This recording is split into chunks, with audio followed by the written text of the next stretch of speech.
PM Modi Bharat को 2047 तक विकसित देश बनाने के मिशन में हैं।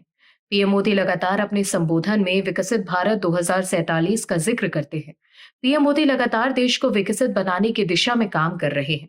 उनकी सही नीतियों की वजह से भारत का रॉकेट की रफ्तार से आगे बढ़ना तय है। लेकिन राहुल गांधी लगातार वोट चोरी के मुद्दे पर हमला बोल रहे हैं। हालांकि देश के लोग अब समझ गए हैं कि जब कांग्रेस की जीत होती है तब तो राहुल गांधी चुप्पी साध लेते हैं, लेकिन हार के बाद पहले ईवीएम का रोना रटते हैं और अब वोट चोरी का नया मुद्दा लेकर आए हैं। ईवीएम को लेकर भी चुनाव आयोग ने ईवीएम को हैक करने की चुनौती दी, लेकिन विपक्ष नेता भाग खड़े हुए। और अब वोट चोरी पर भी चुनाव आयोग हलफनामा देने की चुनौती दे रहा है, लेकिन अब भी विपक्षी नेता भाग रहे हैं। बीजेपी और एनडीए की सरकार काम की राजनीति करती है जिससे जनता को फायदा हो सके।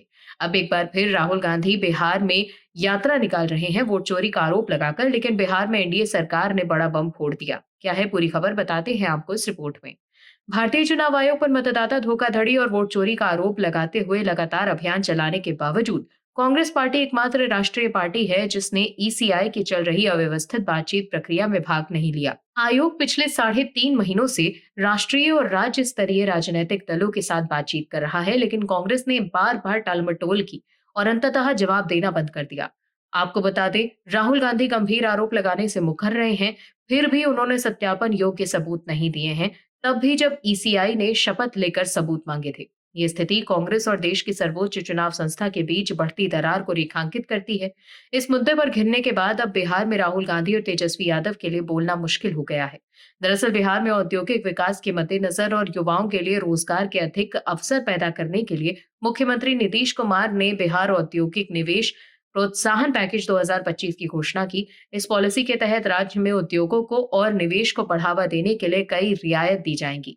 इस फैसले के तहत बिहार में 40 करोड़ रुपए तक के निवेश पर ब्याज सब्सिडी दी जाएगी।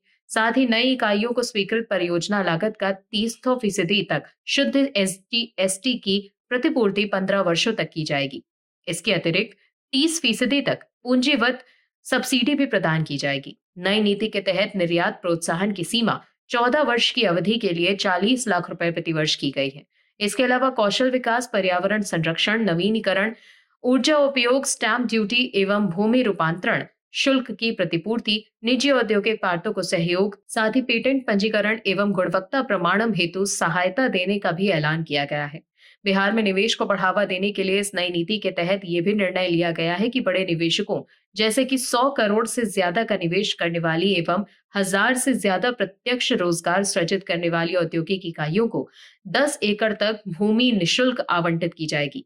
इसके अलावा 1000 करोड़ से ज्यादा का निवेश करने वाली औद्योगिक इकाइयों को 25 एकड़ तक भूमि निशुल्क आवंटित की जाएगी।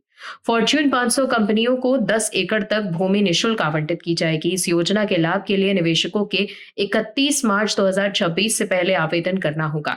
सरकार का उद्देश्य है कि उनके इस कदम से 5 वर्ष में 1 करोड़ युवाओं को राज्य के भीतर रोजगार देना और उन्हें आत्मनिर्भर बनाना है। सीएम नीतीश कुमार ने खुद एक्स पर इसकी जानकारी दी है। दर्शकों, बिहार चुनाव से पहले लगातार एनडीए सरकार जनता के हित में फैसले ले रही है। ऐसे में बिहार में यात्रा निकालकर राहुल गांधी जो लोगों को वोट चोरी पर गुमराह कर रहे हैं, उन्हें एक बार फिर करारा झटका लगा है, क्योंकि बिहार की जनता विकास की राजनीति को चुनेगी, ना कि भ्रम की राजनीति को। Bureau report, OMH news. आप दर्शकों से विनम्र निवेदन है कि चैनल को सब्सक्राइब जरूर करें